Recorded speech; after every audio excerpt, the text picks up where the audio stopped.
ভোলায় কোস্টগার্ডের অভিযানে গাঁজাসহ ২ মাদক কারবারিকে আটক। ভোলায় বাংলাদেশ কোস্টগার্ডের পৃথক অভিযানে গাঁজাসহ ২ মাদক কারবারিকে আটক করা হয়েছে। অভিযানে তাদের কাছ থেকে প্রায় ১ কেজি ১০০ গ্রাম গাঁজা জব্দ করা হয়, যার আনুমানিক বাজার মূল্য প্রায় ৪৪,০০০ টাকা। কোস্টগার্ড সূত্রে জানা যায়, গোপন সংবাদের ভিত্তিতে বৃহস্পতিবার ২৬ ফেব্রুয়ারি ২০২৬ দিবাগত রাত আনুমানিক ৩টের দিকে কোস্টগার্ড বেস ভোলা কর্তৃক ভোলা সদর থানাধীন মুহুরীপাড়া সংলগ্ন এলাকায় একটি বিশেষ অভিযান পরিচালনা করা হয়।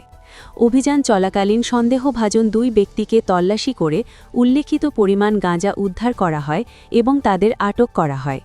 আটককৃতরা হলেন হারুন, ৩০, পিতা মোহাম্মদ আবুল কালাম, গ্রাম বিএমপি বাজার, চর সামাইয়া, থানা ভোলা সদর, জেলা ভোলা, এবং মোহাম্মদ রবিউল ইসলাম, ২০, পিতা মোহাম্মদ সলিম, গ্রাম মুহুরীপাড়া, চর সামাইয়া, থানা ভোলা সদর, জেলা ভোলা। পরবর্তীতে জব্দকৃত আলামত সহ আটককৃতদের বিরুদ্ধে প্রয়োজনীয় আইনানুগ ব্যবস্থা গ্রহণের জন্য ভোলা সদর মডেল থানায় হস্তান্তর করা হয়েছে। এ বিষয়ে কোস্টগার্ড দক্ষিণ জোনের মিডিয়া কর্মকর্তা লেফটেন্যান্ট বিএন মোহাম্মদ আবুল কাশেম জানান, মাদকের বিরুদ্ধে বাংলাদেশ কোস্টগার্ডের চলমান অভিযান ভবিষ্যতেও অব্যাহত থাকবে।